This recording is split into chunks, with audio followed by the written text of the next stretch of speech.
सर्वे भवन्तु सुखिनः सर्वे सन्तु निरामया सर्वे भद्राणि पश्यन्तु मां कश्चित् दुख भाग भवेत्। इन्हीं विचारों के साथ लगातार हम आपको प्रयागराज तीर्थ के दर्शन करा रहे हैं। इस समय हम हैं संगम कर, जहां पर गंगा यमुना और विलुप्त हुई सरस्वती का संगम माना जाता है। यहाँ पर जो सरस्वती माँ है वो अदृश्य है।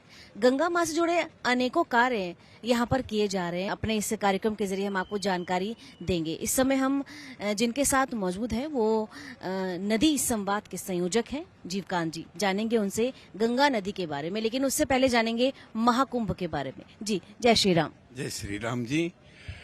सबसे पहले तो आपके दर्शकों को बहुत बहुत बधाई कि कुंभ की नगरी प्रयागराज से हम आपके साथ जुड़े हैं।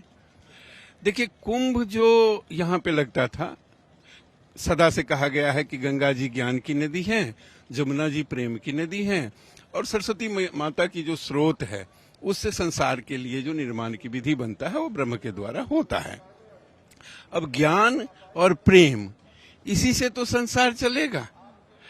ज्ञान और प्रेम में अगर मलिनता आती है तो नेचर का डिजास्टर हुआ, और नेचर डिजास्टर होगा तो हमारी सामाजिक व्यवस्था हो, धार्मिक व्यवस्था हो, राजनीतिक व्यवस्था हो या आर्थिक व्यवस्था हो, सब गड़बड़ हो जाएगा।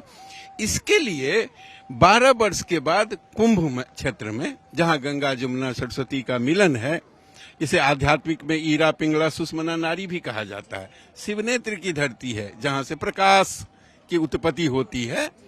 तो हमारे ऋषि मुनि यहाँ पे एकत्रित होते थे, और इस 12 साल का जो टेन्योर होता, राजकाज जो चला, इसमें अर्ध कुंभ भी होते हैं और भी कुंभ होते हैं, लेकिन ये प्रमुख कुंभ होता है। और यहाँ एकत्रित हो करके, चाहे वो धर्म सत्ता में कोई दिक्कत आई हो, समाज सत्ता में आई हो, या राजनीति सत्ता में आई हो, या अर्थ सत्ता में आई हो, तो इन सभी का वर्तमान दशा को देख करके और उसके लिए बेहतर दिशा कैसे तय हो, ताकि समाज, परिवार, समाज, राष्ट्र और विश्व, क्योंकि हम सर्वे भवन्तु सुखिनः की बात करते हैं, संपूर्ण विश्व का कल्याण हो, उसके लिए हमारे ऋषि मुनि चिंतन करते थे। और वो फिर धर्म सत्ता के लोग उस ढंग से सामाजिक व्यवस्था बनाते थे, समाज के लोग उनका अनुकरण करते थे, राज सत्ता उनके सद्विचारों के अनुसार अपने राज्य का संचालन करते थे, और अर्थ सत्ता का संतुलन होता था। कुंभ इस काम के लिए था, इसके लिए कुंभ है। कुंभ कलश है। अमृत का मतलब होता है सगुणता, सद्ज्ञान। अमृत का मतलब और कुछ नहीं होता। विष का मतलब होता है दुर्गुण, दुराचार। इनके लिए जो हमारे भाव का प्रवाह है वो विष है, और सद्गुण जो है वो अमृत है। वो कैसे जागृत हो, सामान्य लोग भी, साधु संत भी उठ करके सामान्य से मेघा से प्रतिभा और प्रतिभा से ऋतंभरा में प्रवेश करके मानवीय जीवन, सामाजिक जीवन, राष्ट्रीय जीवन और अंतर्राष्ट्रीय जीवन कैसे जिएं, इसके लिए ये कुंभ नगरी में हमारे ऋषि मुनि आकर के मिलते थे, गंगा जमुना सरस्वती के इस त्रिवेणी तट पर। आप किस तरह कार्य कर रहे हैं, थोड़ा सा आप ये इस पर प्रकाश जरूर डालें। अभी तो हम लोग माननीय के.एन. गोविंदाचार्य जी, जो भारत के बड़े चिंतक और विचारक हैं, उनके साथ 2020 से गंगा जी, जमुना जी, नर्मदा जी का अध्ययन प्रवास किया है, उसका डिटेलिंग किया है। बहुत सारे साइंटिस्ट मिलकर के, भाभा एटॉमिक रिसर्च के सेंटर के साइंटिस्टों के साथ, कि गंगा जी अपने मूल स्वरूप में जो आएंगी उसका दर्शन और विज्ञान क्या है। इसके लिए अभी हम आवाज दिए हैं कि सरकार की बात सरकार से करेंगे, समाज की बात समाज से करेंगे। कुंभ में इस बार हम जितने बड़े संत आए हुए हैं, श्रद्धालु आए हैं, उनसे संवाद करने के लिए 20 जनवरी को गंगा पंडाल में नदी संवाद का आयोजन रखे हैं, ताकि नदियां अविरल और निर्मल हो, उसका दर्शन और विज्ञान क्या है। अरुण जी, आपसे भी जरूर जानेंगे किस तरह के प्रयास जो किए जा रहे हैं माँ गंगा को लेकर, उस पर क्या कहेंगे आप? 20 जनवरी को जो नदी संवाद का आयोजन हो रहा है, उसमें माननीय के.एन. गोविंदाचार्य की प्रेरणा है, और उसी प्रेरणा के साथ हम लोग आए हुए हैं कि धर्म सत्ता के लोगों को बुलाएं और धर्म सत्ता के लोग समाज सत्ता को बताएं कि आपकी, हमारे देश की जो नदियां हैं वो दूषित हो चुकी हैं और प्रदूषित हो चुकी हैं, तो उसको किस तरह से किस तरह से सरकार के ऊपर दबाव बनाया जाए कि सरकार एक एसआईटी गठन करे और उस एसआईटी गठन में नदियों की निर्मलता और स्वच्छता के ऊपर ध्यान दिया जाए।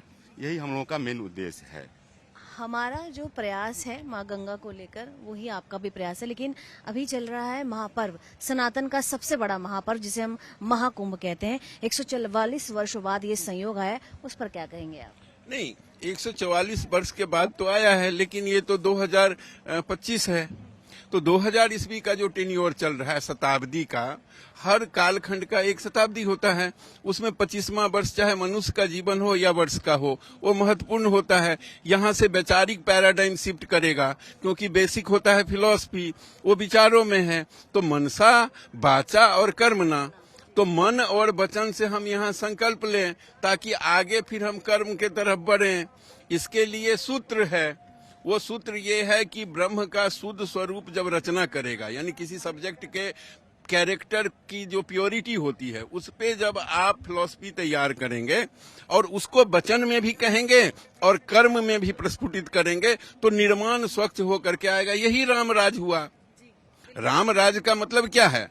दैहिक दैविक भौतिक तापा रामराज कहूँ नहीं व्यापा से लेकर के और सब नर करहि परस्पर प्रीति, ये उत्तरकांड का विषय है। तो उत्तरकांड से पहले किष्किंधा कांड भी तो है, उसमें विचार होता है, कर्म नहीं होता, क्योंकि राहु पकड़ रखा है उसको। लंका कांड में केवल कर्म होता है, विचार नहीं होता क्योंकि केतु पकड़ रखा है। लेकिन सुंदरकांड में तो विचार भी होता है और कर्म भी होता है। हनुमान है, वो हनुमान सेवक है। और भारत का सेवक कौन है? डेमोक्रेट, ब्यूरोक्रेट और उनके अंदर टेक्नोक्रेट। यही तो सेवक है हमारे सर्विस इंडस्ट्रीज का। तो अगर सेवक का कैरेक्टर अगर शुद्ध नहीं है, कैरेक्टर में अगर नेचर के कैरेक्टर में अगर डिजास्टर आई है, कमजोरी आई है, तो नेशनल कैरेक्टर खराब हो जाएगा। ये लॉ है, क्योंकि वही ऑपरेट करते हैं।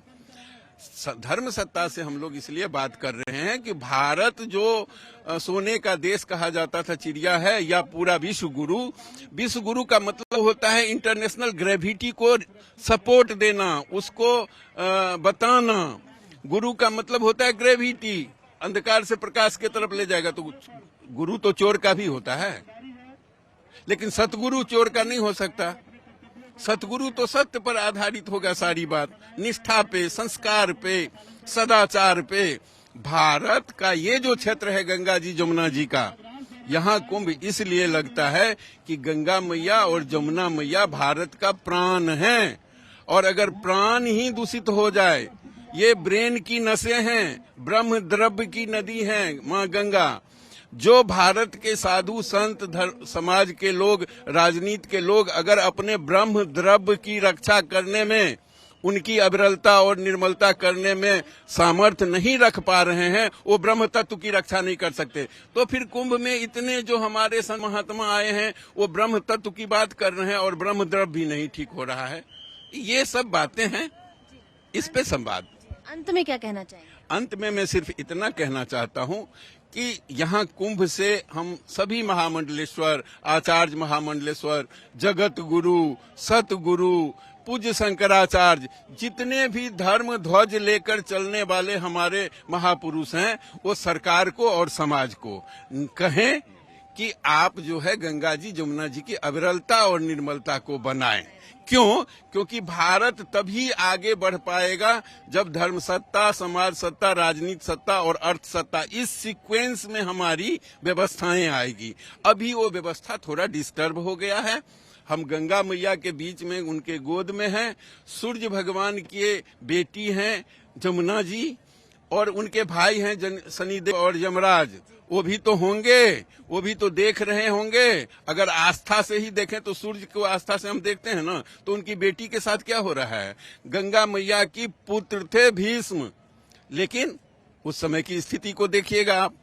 ये सारी बातें हैं, इस पे चर्चाएं हो रही है। उम्मीद है कि इस कुंभ से नदियों के लिए, यानी गाय, गंगा और गायत्री, तीनों भारत का प्राण है। ये बचेगा तो भारत बचेगा। घर की माता, गौ माता और धरती माता को प्रतिष्ठा मिलेगा तो भारत विश्व गुरु बनेगा।